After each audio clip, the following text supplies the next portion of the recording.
Pour nous rejoindre en studio. Studio à commercial cube.radio. Appelez ou textez. 187 Cube Radio. 1877-827-2346. On va revenir sur la politique française et ce qui s'est déroulé lors des élections législatives, lors du deuxième tour pour être plus précis. Mais on va revenir là-dessus avec un angle marketing parce que c'est ce dont quoi notre Jordan Chénard national est spécialiste, spécialiste des communications marketing. Bonjour Jordan. Salut Alexandre. Jordan National, wow, je me sens important ce matin. Oui, exact. À défaut d'être le Rassemblement national, c'est le Jordan National. Écoute, tu voulais parler justement du RN, ce parti qualifié par bien des gens d'extrême droite, qui avant était complètement infréquentable, et là, même s'il n'a pas remporté les élections, se retrouve quand même troisième parti en importance, disons, dans l'Assemblée nationale. Ils ont dû faire tout un virage marketing quand même pour se rendre là. Ben, c'est là où j'essaie d'avoir un angle là-dessus parce que ça a pris vraiment beaucoup de place dans l'actualité et c'est difficile de parler de ça sans partir un petit peu dans un débat ou en étant un peu sanguin là-dedans. C'était quand même très important ce qui se déroulait là-bas. Et c'est juste que mon angle n'est pas du tout de frapper sur le Rassemblement national, c'est vraiment de le prendre comme étude de cas. Et ce que je vais parler par rapport à eux, vous allez le voir, c'est pas mal tous les partis politiques qui le font, mais eux, on a vraiment vu un changement dans les dernières années extrêmement vite. C'est-à-dire que de leur présence, il y a des choses qu'ils ont faites, ils tapent toujours sur le même clou. C'est juste que ça a fini par fonctionner. L'équipe a réussi à se rassembler, c'est drôle, le Rassemblement national, ils sont bien rassemblés autour d'une même idée, ont frappé sur les mêmes clous de communication et en fait, on a vu ce que ça a donné, c'est-à-dire qu'ils sont vraiment crédibilisés. Il y a 3 techniques en fait qui reviennent souvent en politique pour essayer de changer notre image sans nécessairement changer le contenu. Comme on dit, ça va être de la façon qu'on va le dire et pas nécessairement ce qu'on pense qui change. Donc, le Rassemblement national, ça a vraiment été ça. Il a changé le nom au départ. Évidemment, ça permet d'essayer de couper les ponts avec ce qu'on était avant, ou du moins dire on n'est plus la même chose. On a changé de nom et voici ce qu'on en est avec la nouvelle équipe. Mais ça, c'est la base. Si on change pas assez le message, ça fonctionne pas.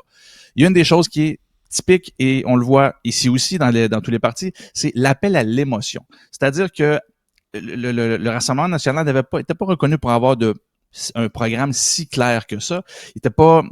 En fait, il surfait beaucoup sur l'actualité. Et souvent, c'est le fait des partis qui ont une approche, comment je dirais bien ça, avec un point d'expérience au pouvoir, mais qui veulent y aller. Et pour ça, on doit parler aux gens, on doit rassembler le public autour de sujets communs. Et c'est souvent sur l'actualité et c'est l'appel à l'émotion. On va prendre une situation, et on l'a vu beaucoup en France, c'est-à-dire, ils ont, surtout dans les derniers temps, beaucoup de violence dans certains quartiers ou dans des écoles. Et c'est un exemple parmi tant d'autres, là, mais ils ont sauté là-dessus pour le présenter et prendre cette petite fenêtre-là. Et on s'entend, ça vient chercher tout le monde. Il y a des gens qui sont fait vraiment maganer, voire sont morts. Donc, on va chercher pas une lamentation, mais un sujet commun, difficile, et on veut voir les choses changer, et il donne l'impression que, on le généralise. Donc, on prend une petite chose, on l'élargit, on le présente comme une norme, et on dit, nous, on va être là pour faire quelque chose contre ça. Et ça, sont obligés de surfer sur l'actualité parce que souvent, l'appel à l'émotion, quand le temps passe, on se rend compte que statistiquement, ou c'est pas une tendance, c'était vraiment anecdotique, j'aime pas le mot, mais c'est ça quand même, ça arrive pas souvent, mais ils doivent sauter sur plein de petits sujets comme ça pour donner l'impression qu'ils sont connectés à notre réalité et que ils sont là pour nous. C'est une approche très reconnue du côté du Rassemblement national. On le voit ici aussi. Je n'aimerais pas de parti parce que ça ne me tente pas d'avoir l'air partisan de quoi que ce soit, mais je pense qu'on a tous des noms en tête d'un parti ou un autre. C'est quand même une tactique qui a été vue souvent. Le deuxième tactique, c'est ce qu'on appelle profiter de la fenêtre d'Overton. Overton, c'était un politicien, je dirais pas trop dans l'histoire, mais c'est tout ça pour dire qu'il est arrivé avec une idée qu'il y a une fenêtre de discussion publique. C'est-à-dire qu'on va parler à peu près dans le spectre X, Y, et on va aller et il y a un spectre d'un côté, donc il y a un cadre, on va aller à un bout du cadre, on va être un peu plus au milieu de la fenêtre ou on va être un peu plus à la droite. Bref, il y a un cadre en tant que tel. Et là, il y a quelqu'un, ou même ça peut être toi-même, qui va arriver, et là, on commence à dire des choses, mais complètement exagérées, encore plus intenses que ce qu'on disait là. Finalement, ton message ne change pas, ton message principal ne change pas, mais tu as élargi le cadre, ou quelqu'un a élargi le cadre de discussion de la fenêtre d'Overton, et sans que tu changes de discussion, ce que tu dis a l'air plus modéré. Tu dis les mêmes choses, mais ça a l'air plus modéré. En France, il y a un nom qui a fait ça, c'est Zemmour. Zemmour est arrivé en politique et il s'est mis à dire des choses et tu te dis, mon Dieu, que Le Pen et Bardella ont pas l'air si agressif que ça parce qu'il était très théâtral et ça a pris politiquement, à partir du moment que tu prends la place médiatique, que tu élargis cette fenêtre-là, il y en a qui finissent par en profiter et ça a été le cas de eux complètement. Il y en a un proche de chez nous qui gère la fenêtre d'Overton lui-même et c'est rare qu'on voit ça, c'est Donald Trump. Je ris, mais c'est pas drôle, mais Donald Trump peut dire tellement de choses d'une part et d'autre qu'à un moment donné, on s'en souvient, quand il était au pouvoir, on avait même des médias qui disaient « aujourd'hui, Donald Trump s'est comporté en président des États-Unis. » Mais depuis quand qu'il faut souligner qu'un président se comporte comme un président? On se comprend que c'est complètement absurde, puis tu fais bien de le dire. Monsieur Trump dit des trucs épouvantables, puis après ça, il dit d'autres faussetés, des trucs complètement absurdes, mais ça va passer parce qu'il a déjà dit pire. C'est vraiment, vraiment spécial, puis c'est la même chose, comme tu le dis, en France. On a vraiment profité du côté du Rassemblement national du fait qu'on n'était plus ceux qui étaient à l'extrême complètement du spectre. Parce qu'on peut dire que le Rassemblement national, c'est un parti d'extrême droite populiste. C'est important de le dire. C'est pas un parti d'extrême droite radical. C'est deux branches de l'extrême de la droite, si on veut, qui sont quand même sensiblement différents. Là. Dans le radical, c'est vraiment tout ce qui est fascisme, là, nazisme et autres. Là, on était ailleurs. Là. On est quand même dans des politiques qui sont assez extrêmes, mais tu sais, l'extrême droite, c'est censé être le bout. Quand c'est pas toi le bout, puis qu'il y a quelqu'un qui est plus à l'extrême que toi, ben t'as l'air de facto moins extrême. C'est un peu le cheval de Troie, si on veut, là, des politiques comme ça. Ils ont pu bien passer pendant des années. Tu fais tellement bien de le souligner. C'est intéressant, sincèrement, de voir tout ça. Puis il y a un terme qui revient beaucoup ici aussi, là, je crois, moi je vais le nommer, le Parti conservateur du Canada, qui, de par la bouche de M. Poilievre, répète et martèle encore et toujours une seule chose, Jordan. Puis ça, c'est un slogan qui, dans différents langages, on se comprend, mais est employé un peu partout à l'international, n'est-ce pas?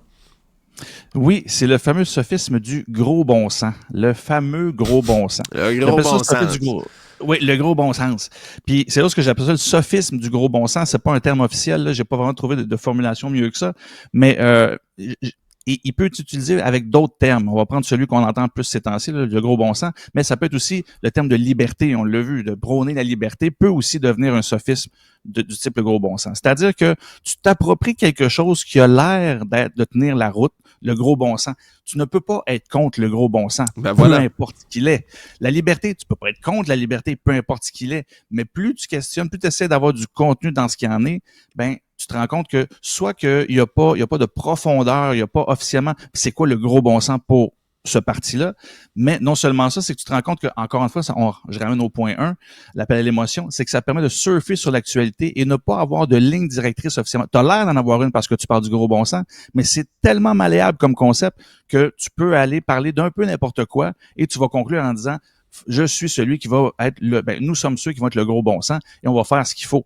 Mais encore une fois, c'est quoi le gros bon sens? On n'arrive pas à le savoir et c'est normal parce que c'est absolument rien, le gros bon sens, parce que ça appartient à la personne qui le dit. Et selon le contexte, le gros bon sens, à un certain moment, ça va être de réagir d'une façon X et la même personne, dans une autre situation, va agir complètement différemment, mais le gros bon sens, c'était d'agir comme Y. Et c'est là où, en politique, il faut se méfier de ça. Et encore une fois, non, c'est pas l'intention pour moi de blaster, excusez-moi l'anglicisme, mais ou de ramasser le parti en question. J'ai déjà critiqué la CAQ qui utilisait ça aussi, beaucoup dans les premières années, le gros bon sens. Ils ont fini par arrêter de l'utiliser parce que ça devenait un cliché. Mais à chaque fois qu'on ramène ça, et c'est pour ça, j'appelle ça le sophisme du gros bon sens, mais soyez alerte à ça, c'est-à-dire, vous allez le voir, il y a des choses qu'on se dit, je peux pas être contre ça, mais en même temps, qu'est-ce qu'il me dit par rapport à ça? Sa prise de position, c'est quoi par rapport à quoi? Et c'est là où nous, en tant que citoyens, on doit vraiment ramener, en termes de communication, de quoi qu'on nous parle. Et c'est là où souvent, ça peut être difficile parce que, encore une fois, l'appel à l'émotion va faire en sorte qu'il va réagir à des choses d'actualité qui viennent nous chercher. Et là, le gros bon sens semble tenir la route. Et au final, c'est un discours pas mal vide. Le Rassemblement national le fait quand même de façon assez habile, je dois l'avouer, c'est-à-dire que il y avait l'air d'avoir un certain contenu. Je voyais beaucoup de discours de Bardelet, j'étais pas d'accord, mais j'étais comme, OK, je peux quand même comprendre. Et pour finalement, même me rendre compte, non, finalement, tu t'analyses, puis il y a absolument rien dit, mais ça semble tenir la route. Donc, ces trois tactiques-là, le sophisme du gros bon sens, la fenêtre d'Overton, donc de profiter de cette fenêtre-là dans le discours en général, et l'appel à l'émotion, c'est pas mal ce qui enligne tous les partis. Et le Rassemblement national, on l'a vu, a monté d'une façon fulgurante dans les dernières années, de par d'autres tactiques aussi, là. Mais c'est vraiment 3 principaux trucs en communication qui peuvent vraiment, vraiment changer les choses. Et le Rassemblement national en a profité assez largement et on l'a vu jusqu'à hier, donnait vraiment l'impression qu'il avait dépassé tout le monde finalement avec tout ça. Absolument, c'est important, Jordan, que tu fasses le point là-dessus. Merci de nous donner des conseils comme citoyens, comme gens qui vont se rendre aux urnes, comme électeurs. C'est important de se souvenir de toutes ces choses-là. C'est super important de bien comprendre les petits trucs marketing qui sont utilisés, non seulement par les entreprises, mais on le comprend bien, par les partis politiques pour être capable d'aller chercher plus de votes un peu partout. C'est toujours intéressant de faire ça. Gardons-nous la nouvelle intelligence artificielle du jour, si tu le veux bien, là, Jordan, pour une prochaine intervention. Parce que, mon Dieu, si on commence à en parler tous les jours, il va toujours y en avoir de la nouvelle qui concerne l'intelligence artificielle. Jordan Chénard, merci. Merci à toi. Salut.